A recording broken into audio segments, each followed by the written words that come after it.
Hi, my name is Greg Lehman. Welcome to Moonbeams. Today's guest is Kelli Allen. Thanks for joining me. Thank you for having me. So excited. You were one of my many excellent instructors in my MFA program at Lindenwood University. Just a pleasure to have you on here. You gave me just, mountains of value during the program. Shout out Lindenwood, and thanks again for taking the time out of your schedule to talk to me because I know you're busy with a lot of students. Oh, of course, it's always a pleasure. Fantastic. So well, actually, let's start with the coincidence here, because I Okay. talked to another Kelly with an I who had a real axolotl in the background, and you have a special guest here. Right here. It's my little buddy. Ooh. Too cute. Yeah. So like I don't know what the odds are of it showing up and in real life and then the stuffed animal here with Kelly, but you were also mentioning that Kelly and you have corresponded before too. We have. She did write a fantastic blurb for one of my books, and I have been such a big fan of her work for so long. So even when you mentioned her earlier before we were recording, I know that I get a little giddy. I fangirl over quite a few writers, but not as many poets, and she's one of them. So I am very happy for this little bit of coincidence. Kelly's with an I. Yeah. Cool, cool. All right, so we'll jump into it here. You ready to go? Sure. Okay. What is exciting you most about poetry at the moment? Okay. This one's really interesting. It's a complicated question because there is so much poetry. And as we were talking about before, the joy and the magic of the internet and also the horrors of the internet bringing so much so fast that we can feel oversaturated. And I've noticed, let's say 2017 through maybe 2022, that I turned away from a lot of current poetry, a lot of modern poetry, because it felt so performative to me. It felt so desperate to me that there was this need to get it out there, to say something, to have a voice in the mix, understandably. But in the last few years, I've really noticed a change going back to that internal space. So the romantics, that original curiosity, original creativity, thinking back to Keats, thinking back to Mikado, even all the way back to Rumi and his love dogs, that discomfort is pleasure. That being uncomfortable in a space, especially a space now when we're online all the time and we go into a cafe and we're like, who are these humans around me? Ick. That place of worry is where I feel like the real poetry is coming from. So, poetry as object and not poetry about other objects is really exciting to me. And I love that fear, that anxiety that so many poets discussed in the years previously is now coming onto the page as something of wonderment, that embracing of, well, uncomfortableness. I love that. So I'm excited to see it. I love that. And I love because performative gets thrown around a lot of different fields, not in art, but also in like altruistic stuff. Like when people like do fundraising, they're saying like, or they're like, speaking to, a social issue or something like that, and people say, oh, it looks performative. And it's like, well, what's not a performance? What's kind of the bar there? And you speaking to the desperation, I feel like is a great gauge for what we can see as like genuine, or it's like I want you to look at me. I'm not really concerned with the art. It's a means towards the ego. So I appreciate you kind of putting bumpers on what that looks like to you. Yeah. Cool, cool. All right. Well, moving on here. Which poets were the most impactful in getting you to become a poet? This is such a long list. It's a huge list. Yeah, yeah, bring it. Oh, and for a tiny bit of background, so my dad was a musician and a huge music lover, and one of the first things he tossed at me was the Doors, music of the Doors. So I can say weirdly that I cut my teeth on poetry by listening to Jim Morrison. And then from Jim Morrison to D.H. Lawrence, because that's what my mother tossed in my direction. And then I found the Sufis. So I got really into Rumi and Kabir and Hafez and Mirabai super early on. And from there, Mikado. And then, of course, Bly and Stafford and Galway and then Etheridge Knight and then C.K. Williams. And I had my beat phase. And then, gosh, who else have I been reading lately? I've been back again on Lee Young Lee a little bit. I know he got a little quiet and disappeared, but I love his early work. Um, Michelle Bidding. Hi, Michelle, out there. I found one of her pieces again online recently that really kind of knocked me down. And I love what she's doing with myth. And those of you who know me, and I'm sure you remember, myth is my greatest love outside of poetry and dance. And seeing that coming up again in a lot of poems. I know Terrence Hayes was working with it, Tracy Brummel works with it. So I've been reading everybody, I think, but mostly the old farts that no one talks about anymore. I still go back to my frost, but I don't go back to the sweet, fluffy frost of the forest. I go back to the frost of the nighttime. I have been one acquainted with the night.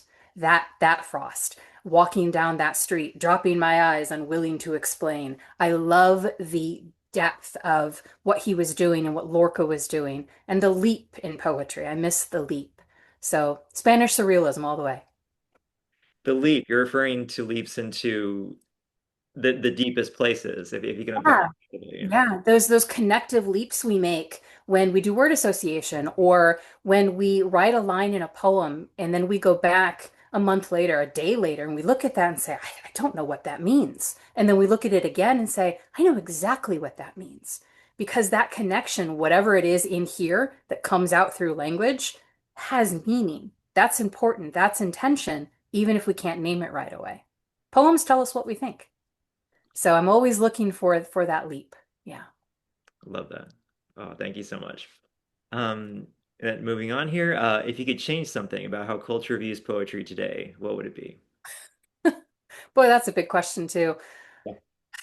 I think it goes back again to discomfort and longing because the poets of lore, the poets from way back, really sat in a place of longing. And now I think we're in a place where we're longing for longing because everything is so fast. If we're hungry, we go get it. If we want to look up a fact, we jump online. We don't have to drive to the library. We don't have to go through a stack. We don't have to go through our own memories and think, is that a line from Shakespeare? Is that a line from Etheridge Knight? Is that a line from a David Lynch movie? Where did that come from? All of that desire and hunger used to be present and it isn't as much anymore. And I really would like collectively culture to see poets as maybe people who could usher that back in. I mean, if you think about Voltaire or Mary Oliver doing the same thing, talking about the garden that was entrusted to you. Well, that garden is in here, and that garden is here. It's not online. And I would like more attention to be paid to the potentiality behind poetry. How do you, so we were talking a little bit about, separating the online, using it as a tool to bring in once this is honed, Yeah. and you bring that in for a tool to help that along. So where I suppose are you, sharing with your students kind of the barometer for like, okay, this is sharp enough now you could bring in the tool in a healthy way instead of like opting just to reach for that out of laziness or out of a place where you haven't prepared enough, I suppose, if that Yeah. makes sense. Yeah. I have a couple of tools that I like to use as gauge. One is memorization. Can you and will you memorize some poems? Which ones? I'm not going to assign them to you. You're going to find them. You're going to find the ones that you sit in that make you consider why you're going back. You don't have to understand the poem. You have to just want to inhabit it for a little while. Can you memorize it? Can you pull it out? Can you understand why you're doing that?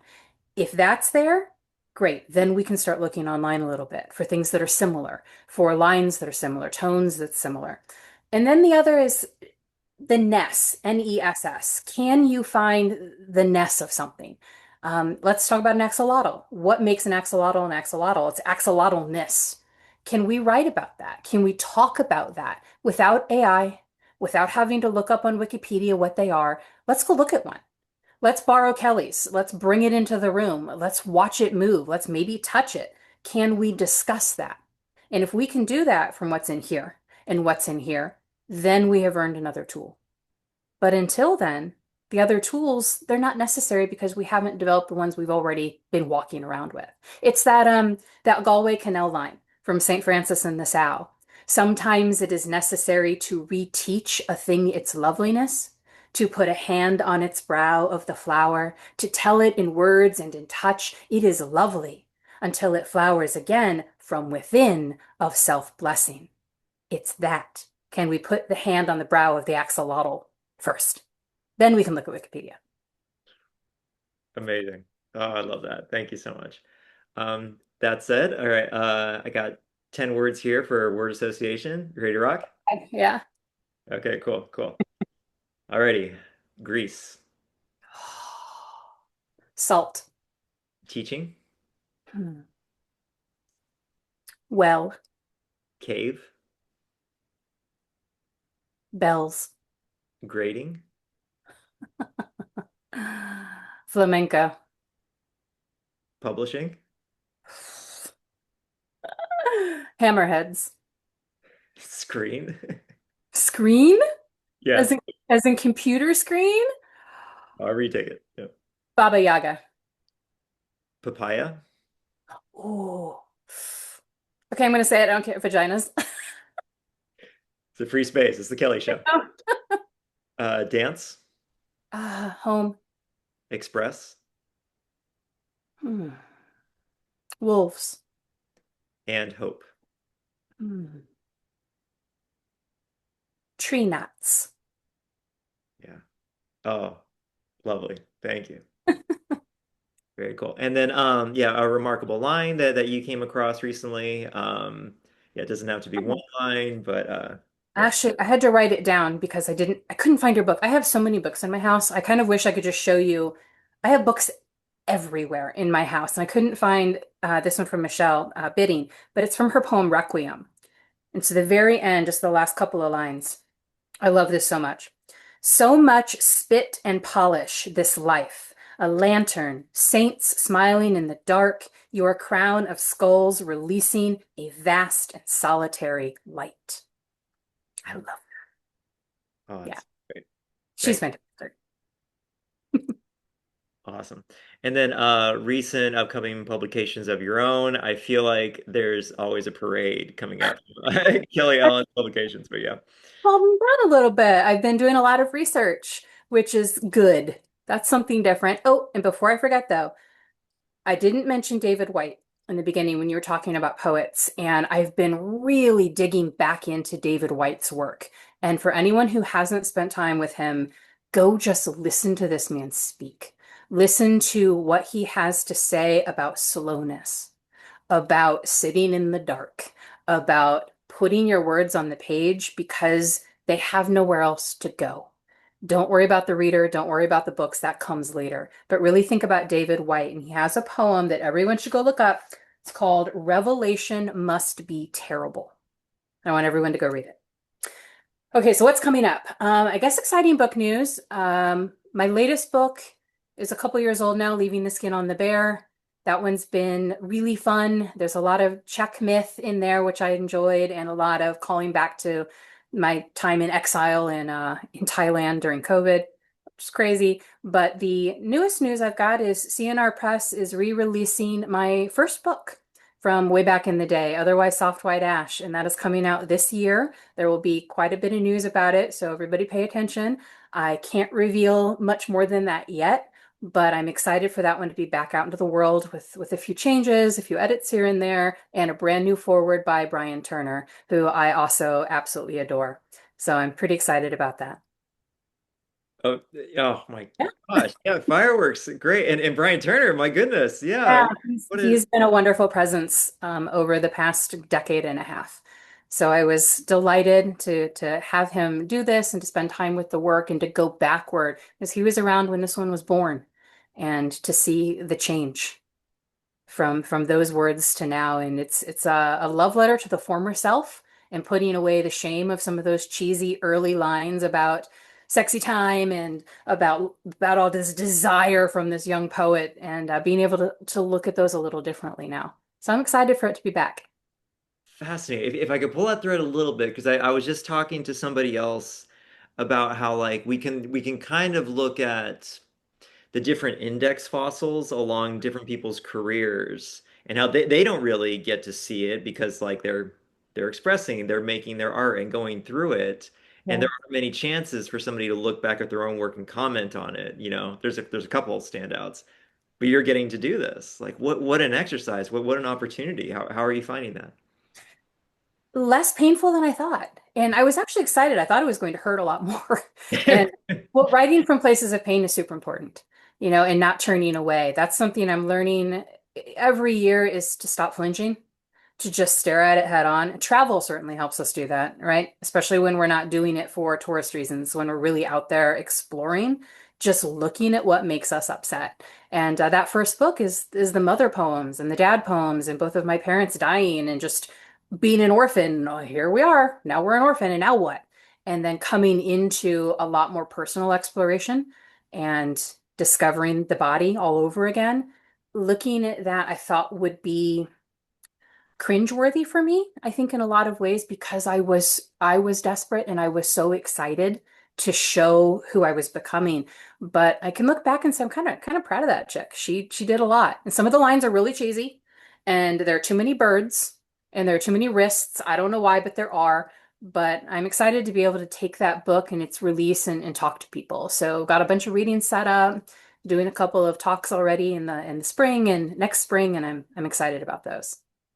Yeah, yeah, and that feels the not looking back and cringing feels like a good muscle being worked that I Yeah. wish more people would work more. That's Me like you choose whether you cringe or not. It's like, well, you could take it as it is. It's like, oh, well, that was just me. That was me at that time, and now I'm here, and I'm gonna look at that as positive and choose pride and choose to love all the birds and everything.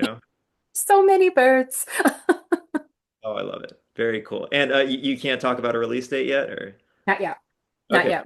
I'm sure I will be posting about it, and I know the press will be posting about it, and getting permission to even mention it this soon was kind of a big deal. So I'm very excited that the word is out, and I'm looking forward to seeing how it responds to me, and I respond to it when it's back in my hands again for the second time. Amazing, amazing. Can't wait to see it. And Kelly, as always, just you're a diamond mind. I appreciate your time and energy, the leadership you show to our community. But thank you so much for everything you do.